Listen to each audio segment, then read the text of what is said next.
Hi, everyone. Welcome. This is Ashley Lateki Ellenboss with Sky House Herb School and Apothecary, and I'm joined again with Rukmini Walker from Devi. Welcome, Rukmini. Thank you so much.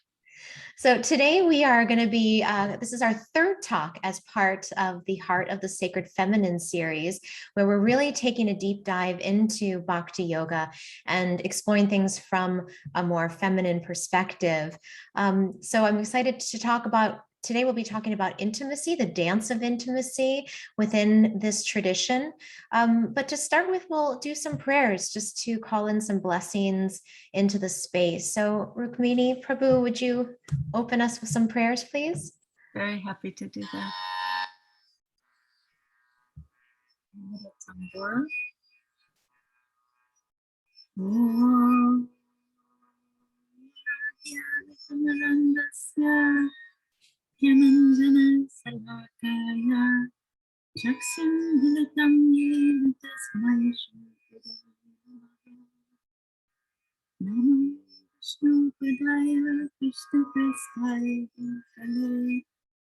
Srimate Bhakti Vedanta Swami Namaste Saraswati Deve Guruvani Pracharane Nirvishesha Sunyavadi Paschatadeshakarane Jai Shri Krishna Chaitanya Prabhu Nityananda Shri Advaita Gadadhar Shiva Sadhu Hare Krishna Krishna Krishna Hare Hare Hare Rama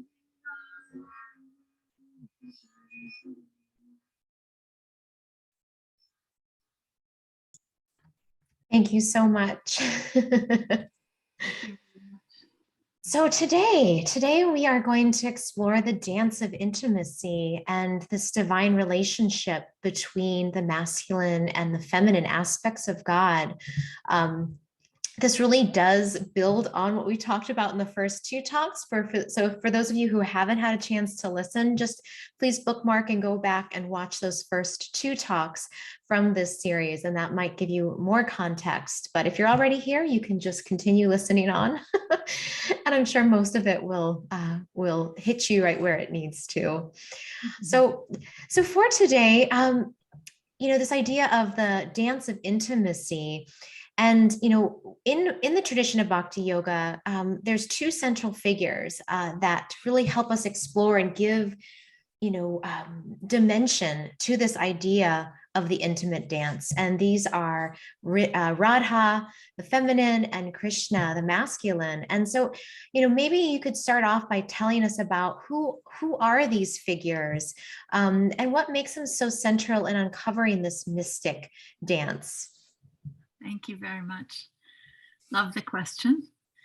And, there's a divine dance of love, a dance of divine love at the core, at the very center of all existence.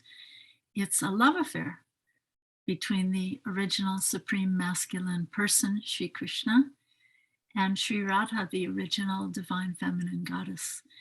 And according to the wisdom texts of Bhakti, we're all part of that dance, and we're all meant to join in that dance, which I find so beautiful. And I was thinking that like in a symphony, every unique instrument has a distinct part to play, and each one enriches the whole and in harmony with the whole. So the kirtan, or the singing of the holy name of Krishna, is the sound of that symphony. And it's the means to the end, but it's also the end in itself. This chanting and hearing of this sacred name is it's the process of self-realization for this age of Kali that we're in right now. So that's a little explanation of the partners in that dance, the lead dancers and the sort of the sinister, I would say, of that dance.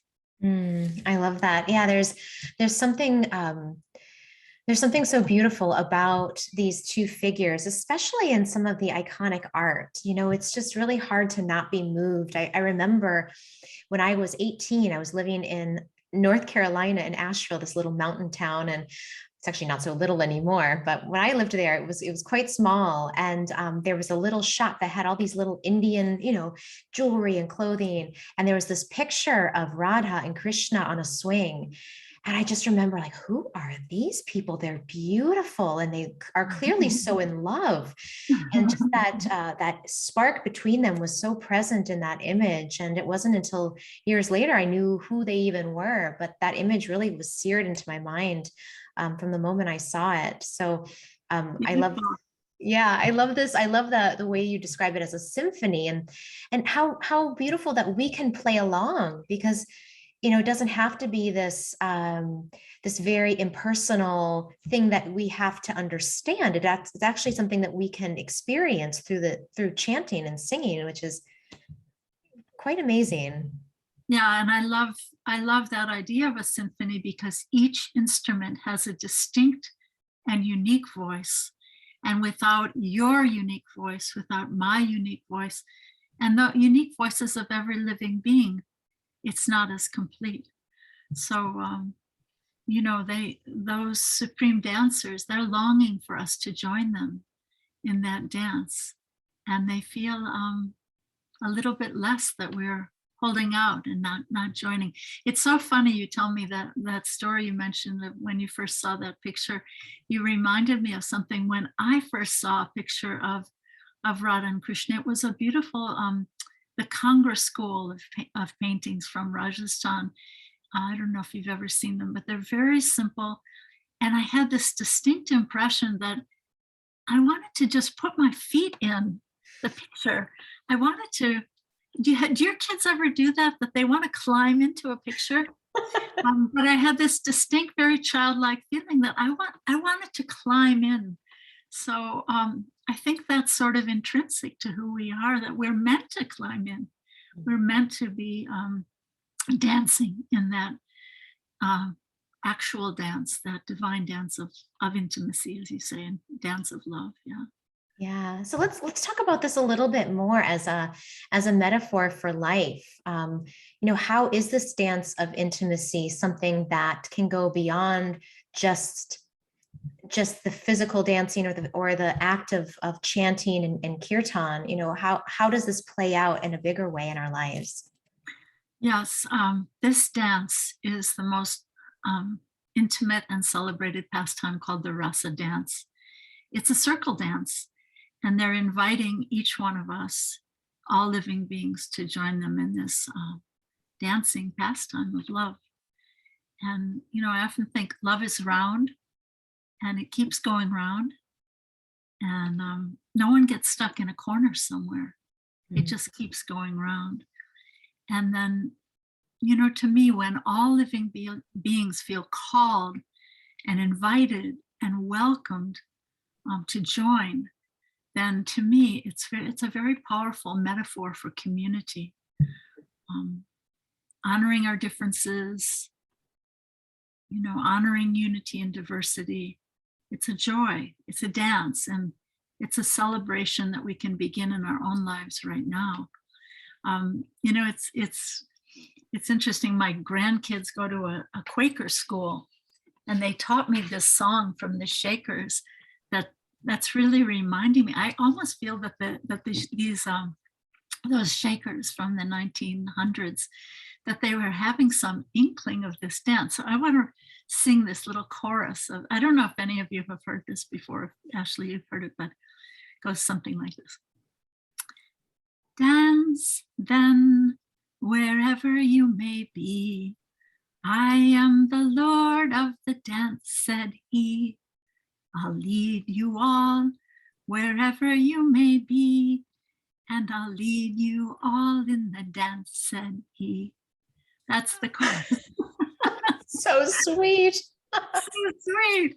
I don't know, can I sing another stanza? It's almost like I just want to sing this. Yes, please. It's so charming. And to me, it's like these Shakers were having an inkling of this divine dance. So here's the first stanza. I'm not singing it very well, but I'll try.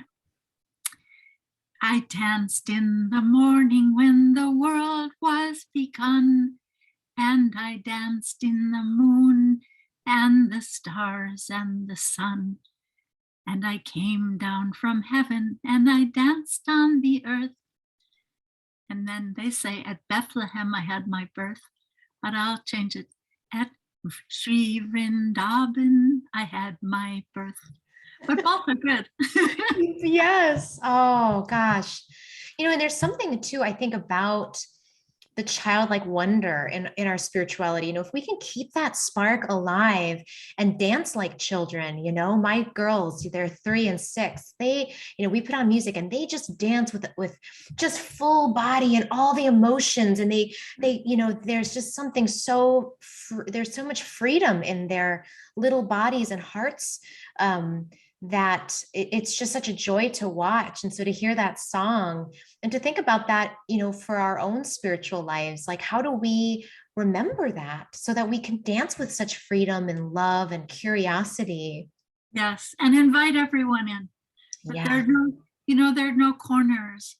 There are no, there are no people left out. And I love this as a metaphor for community. And in Bhakti, we're invited into that dance, but we have to, in order to cultivate that entrance, we have to awaken through the process of bhakti, through the process of chanting. It's a cultivation, actually, just like a little plant.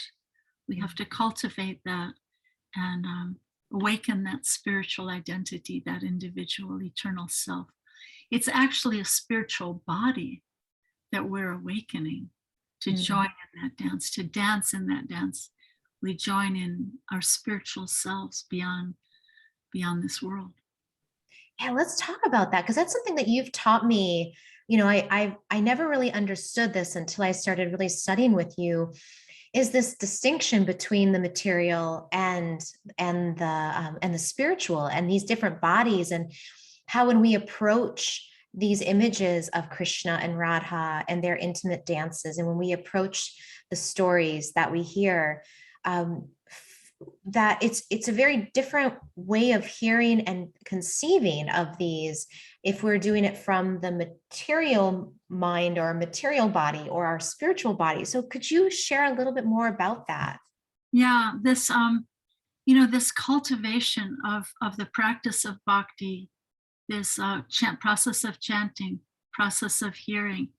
It's it's described in the wisdom text of bhakti that that we have a spiritual body, like in an embryonic state, that's waiting to be awakened, waiting to be formed by this cultivation, by this process of bhakti yoga. And it's within us, but it's, I was thinking that, Ashley, you're an herbalist. And I was thinking, did you ever have an accident where you dropped a packet of seeds or a few packets of seeds on the ground, and when they fall out of their little labeled packages, you just don't know what they are. You don't know what they're going to grow. You don't know what they're going to look like. So it's kind of like that, we can't tell what this spiritual body is like an unawakened seed within us, and we each have that seed, that identity waiting to be uncovered spiritually. So the path of bhakti explains that we're actually eternally individual, love-seeking living beings, not only in this world, in this life, but eternally and spiritually. We're social beings, and it's the spirit that animates the body. So I was thinking that in this world, in the material world, we're rotating around in another circle, right? The circle of cycle and circle of birth and death. And we're changing our bodies according to our changing desires, just like we would change a coat. And the subtle mind is carrying the my actual self, me, the Atma, the Jivatma, the mind carries that self to another change of body, just like the wind would carry an aroma. And so the path of bhakti is very adamant that this individual, unique individual, is eternal, and that I don't lose that at the time of individual, at the time of liberation. And so yeah, each one of us has a unique gift, a distinct voice that's longing to be heard, to be honored, and to be celebrated. So I think this is something very unique to the path of bhakti. The saints of the bhakti path say that sometimes we hear that the tiny drop of ocean water is going to merge with the vast ocean, but at the time of liberation. But in bhakti, we aspire to become deep sea aquatics, like bhakti dolphins who are just diving deep into this ocean of nectar of devotion and never remaining on the surface. So it's a very different idea. It's not that we lose our individuality at the time of liberation. I find it very, very beautiful that that's intrinsic, that those gifts that we have there are intrinsic to our real selves and real identities. Yeah, it is. It's so beautiful the way you described it. It's, deep diving aquatic, like dolphin, we remain the same spirit soul. We just get to experience that nectar more closely. And so, in bhakti, we don't have to get rid of our identity. We actually are trying to cultivate it in a spiritual way. And I think that's so, it's such a nice, I just feel like it's such a different way of thinking about spirituality, because it really honors the cultivation of those inner gifts. Like you said, those seeds, which I have spilled seeds and lost track of them. So I know exactly that exact. And then you just metaphor. Don't know. You don't know what's going to grow when you put them in the ground. So that's, like, to me, that's a metaphor for our awakening our true selves. And, it's almost as though now we're kind of like experiencing the world through a glove.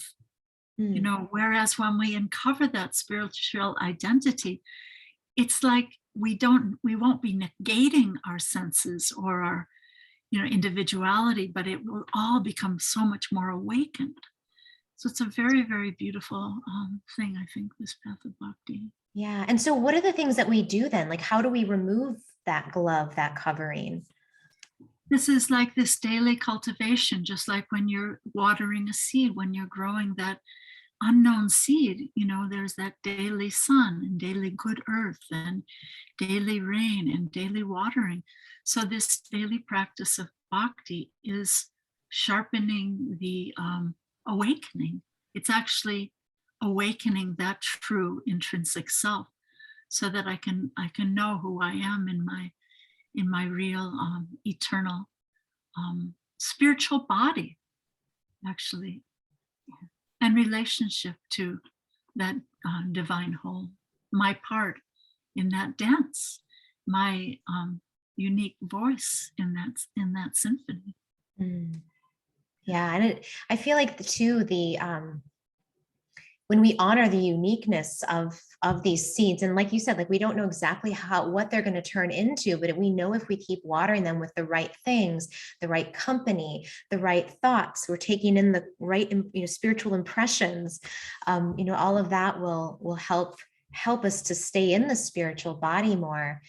And one thing that is so beautiful to me is the imagery of Radha, this divine feminine, because she is portrayed as such, she has such a powerful presence and so much beauty, and that beauty is celebrated because it's spiritual beauty. It's not material. It's beauty of the spiritual realm. So I just love hearing you talk about Radha, and maybe you could share with us, what is the spiritual essence and body of her? How is she described? And maybe any of your favorite quotes about her. Yeah, I'd like to actually share some poetry, but first, you just reminded me that, it's important to note that the material is not false. The material realm, the material beauty, it's not false, but it's temporary. And so this is a very important distinction between bhakti and other paths, that we're not saying this world is false, it's meant to be rejected. No, it's meant to, it's a reflection, and it's meant to remind us of the real world, the real life. So you asked about Sri Radha, my most favorite subject to speak about. She is feminine divinity, and she's expanded from Krishna's own self. She is Krishna's pleasure potency, and we're expanded from her own self, meant to give pleasure to them both. So they're one, and at the same time, they're two. They're like two flowers blooming from the same stem. And their pastimes together are compared to a child playing with her reflection in a mirror. So let me just read something very beautiful about the beauty of Sri Radha. O Queen of Vrindavan, Sri Radha, I worship you. Your fair complexion is more resplendent than molten gold. The color of your sari, the hue of a blue lotus flower. Even the beautiful lotus in full bloom, or the rising full moon, offers no comparison to your breathtaking face, for it is much more exquisite. The arches of your elegant eyebrows put to shame Cupid's bow. Your cascading black tresses sway, and the dark mascara on your roving eyes makes them look like restless black partridges.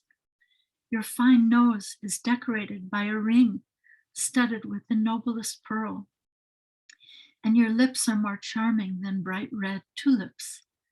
Your sparkling, even teeth are like rows of spotlessly white jasmine buds. O Srimati Radha, among all the beloved gopis, you are the cherished jewel. Therefore, kindly be pleased with me. I thought you would appreciate all the nature images. Oh, it's so beautiful. And one other thing I wanted to share is that, so when this golden color of Sri Radha meets the bluish black color of Krishna, he's like described to be like a dark rain cloud, right? So when gold and blue come together, it creates this lush green, which is the forest of the holy Sri Vrndavan Dham. So whenever we see a lush green forest, we can remember this union of Radha and Krishna. And I wanted to share some other beautiful poetry that I love. This is from the Chaitanya Chorito. So Krishna is speaking here. He says, I am the full spiritual truth, and I am made of full joy. But the love of Srimati Radharani drives me mad. I do not know the strength of Radha's love, with which she always overwhelms me. The love of Radhika is my teacher, and I am her dancing pupil. Her prema, or divine love, makes me dance various novel dances. Then Sri Radha speaks to her friend Vrinda, who is Tulsi, actually, Vrinda. She says, oh, my beloved friend Vrinda, where are you coming from? I am coming from the feet of Sri Hare. That's another name for Krishna. Oh, where is he? In the forest on the bank of Radhakund. What is he doing there? He is learning dancing. Who is his master? Your image, Radha, revealing itself in every tree and creeper, in every direction, is roaming like a skillful dancer, making him dance behind. Then Krishna says, whatever pleasure I get from tasting my love for Srimati Radharani, she tastes 10 million times more than me by her love. Radha's love is all-pervading, leaving no room for expansion, but still it is expanding constantly. There is certainly nothing greater than her love, but her love is devoid of pride. That is a sign of its greatness. So, this one other note is that one of the qualities of Radha is that she's always pulling others to Krishna. And she's pulling each of us forward, and she's saying to Krishna, Ashley is, please accept Ashley. She's so much better than me. Please accept her. So this is the quality of Radha's love. And this is how, again, she's pulling in all living beings to join in that circle dance of love. Oh, that reading was so, it's so beautiful, because there's a part of me, like, thinking back to in my high school years when I loved romance novels, and there's just something so romantic about this relationship that they have, but it's such high level love, and the way that they just adore each other and complement one another. It's almost like kind of too much to bear, it's like their love is just it can really blast your heart open, can't it? It's too much to bear, and so it's, in a sense, it's inconceivable, but we can only try to taste a little drop and go deeper. Yeah. Beautiful. And yeah, I think I'm hopefully going to be going to India in the next year, fingers crossed. So I'll never look at a forest the same way. I'll always see it now as that halo combination of Krishna and Radha's energies. That's so beautiful. Well, you might have more green in forests in Minnesota than in India, but the image is there. Oh, it is just a beautiful image. So let's see. I think maybe we can talk a little bit about this idea of rasa, because you talk about, you've mentioned rasa already. So just to kind of expound upon that, because it's a hard concept, I think, for us to understand in the West. We don't really have an exact translation. But to me, I think hearing you talk about it might help us to touch into how we can, when we're maybe reading these pastimes, or when we're performing our japa, or doing, participating in kirtan, what is the relational aspect? What is this dance of rasa that we're looking for? And how do we then translate this into other relationships in our lives? Right. So the word rasa, as you said, it really has no English translation, but it kind of means the juiciness or the sweet taste that we're seeking in relationship or in this world, like the juiciness of a sweet mango. Our sweet rasa of relationship, it's waiting to be uncovered, and we have glimpses of it in this world, in our different human relationships. And we seek that, there's a term, adi rasa, or the original rasa, that we seek, that's always reflected in our relationships as a parent or a child, or a lover, or a friend, So in this world, there's sometimes a sense of selfishness, like a sense of, well, what's in it for me? What am I going to get out of this? But this love of Radha and her friends, the gopis, it's selfless, and it's devoid of lust. In other words, they're thinking always of the pleasure of their beloved.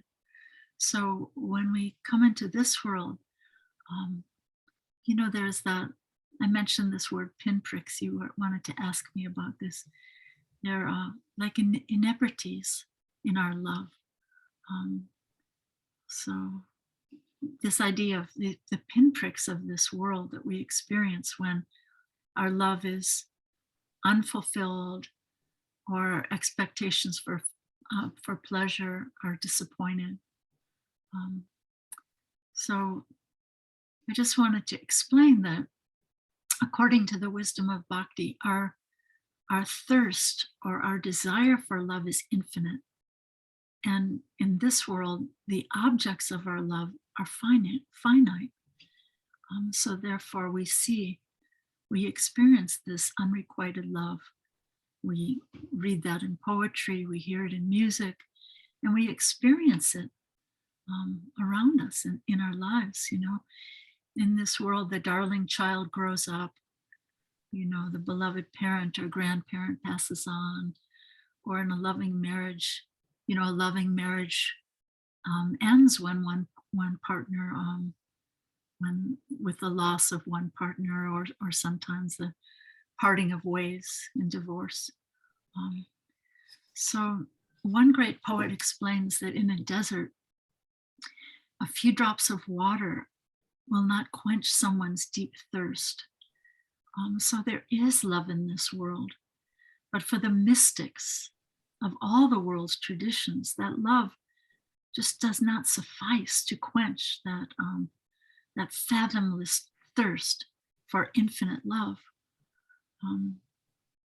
I think I mentioned to you this idea that joy is the gift of love, and that grief is the price of love.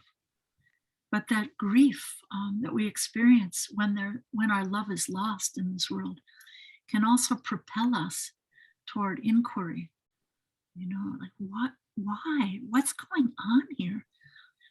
Who am I anyway? And why do I suffer in this world in so many ways? I love this person, but now that person's gone. Why?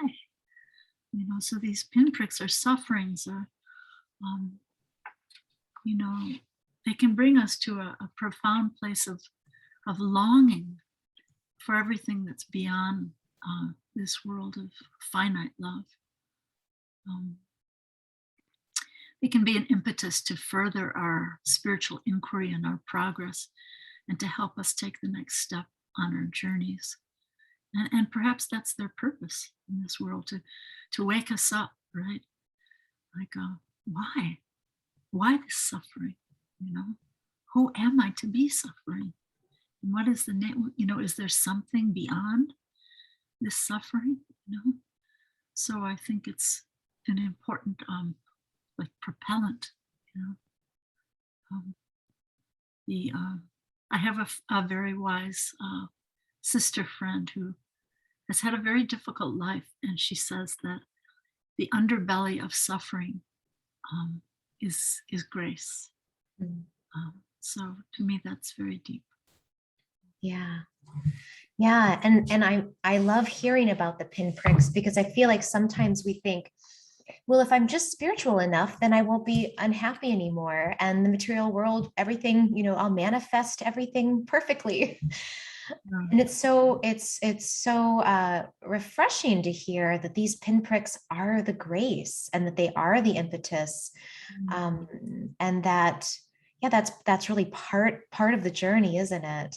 Yeah, that's beautiful. And I was thinking that in yoga, when we're doing yoga poses, we kind of try to breathe into those places of resistance, right? The place of tension. Where are you holding that tension? Where are you, where are you holding that resistance? So, just as you said, like, and I think a lot of maybe surface spirituality goes to that place that, well, if I could just fix this or fix that, but really, like we might say, you mentioned the restlessness of our current situation in this world. We could say, well, maybe it's due to the political situation, maybe it's due to COVID, or maybe it's because I'm in the wrong job, or I'm in the wrong relationship, or, so many external causes. But and of course, we should always try to make the right adjustments so that we are living the best life that we can be living. But to look deeper underneath the surface, there's a deeper underlying cause of that restlessness. because this world is not my real home, and that I'm meant for a much higher life. And I'm meant to be experiencing a much deeper and more fulfilling love. It kind of reminds me of the biblical story of the prodigal son. That, you know, we have like a spiritual amnesia, and we've forgotten our real home. We've forgotten the one who loves us the most in our actual home. And so, yeah, you know, we're meant to be to lean in deeply and to delve deeply into that longing. And that's bhakti yoga, that heartfelt, to, you know, to really pour our hearts into this chanting and hearing of the holy name of Krishna. That's the healing balm. You know, that's the remedy for that restlessness, for that disorientation. It's beautiful because it's the means, but it's also the end. Like, you know, what's going on in that dance? Well, there's a celebration of the holy name. That's what's going on. But I just wanted to share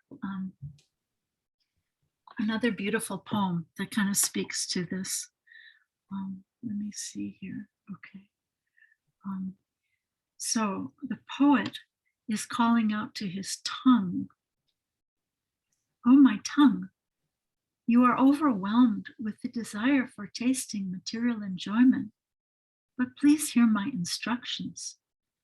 Always remain deeply absorbed in drinking the nectarian loving mellows of the beautiful names of the divine couple Radha and Krishna. The name of Radhika is ever fresh and lovely and is pure ambrosia. It is very sweet, utterly enchanting, and is the abode of complete satisfaction. I think I mentioned before that this Hare Krishna mantra is just made up of the names of Radha and Krishna. Hare means Radha, right? So then the poet continues, he says, with great care, you should eagerly blend this ambrosial name of Radhika with the wonderful sweet condensed milk of the name of Krishna. Now add into that mixture, the sweet fragrance of loving affection, which is both cool and delightful. Drink this nectar both day and night, and you will know what true happiness is. No longer will there remain on the tongue a thirst for mundane tastes, for these wonderful transcendental mellows will fulfill all of your desires. Oh, that is so beautiful. And it brought everything we've been speaking about together and into like one. It was like a watering picture, like a picture that you would water a plant with, like all of it was in that poem. Thank you so much for reading that. Beautiful. And just, it's so important to remember that, you know, not our relationships of this world are not to be rejected. Oh, my child, you're false, or my husband, you're false. No, they're there, but they're pointing us to that real eternal rasa of relationship as parent or as child or as lover or as friend, with that divine couple Radha and Krishna. Yeah. And I also, you know, it's also this image of, it's not that only one of us gets to dance in the deep waters as a dolphin within these nectars. We can bring everyone can come. So your children, your husband, you know, everyone can be together in that dance. And I just think that that's such a beautiful way, is that in this lifetime, we can be nurturing those seeds of affection and love in one another so that we can all get closer to that divine ecstatic state. Yes. Did you ever notice that dolphins they don't really swim alone? They're always in schools, and they're always sharing that affection, and they're always deep diving, you know, into nectar. So to be bhakti dolphins. Yes. Sounds quite delicious and lovely. Well, thank you so much, Rukmini, for this wonderful conversation. And if people want to learn more about Rukmini and her service, you can go to urbandevi.com, and we're going to have a link in the description. So please do reach out to her, support her on Patreon. And as a Patreon member, you will receive a lot of wonderful wisdom to your inbox. You can join different groups that she leads and discussions. At some point, retreats will happen again, and you can travel with Rukmini. So, please do follow her on social media and all these different places, because we do need to hear these things over and over again. It's, as one of my teachers, Diane Connolly, would say, it's not a one walk dog. You have to walk your dog every day, not just once. So please do support her and continue to listen to all of this. And we'll be back in a few weeks with another edition of this lovely conversation. Thank you, Ashley. What a great joy. Thank you.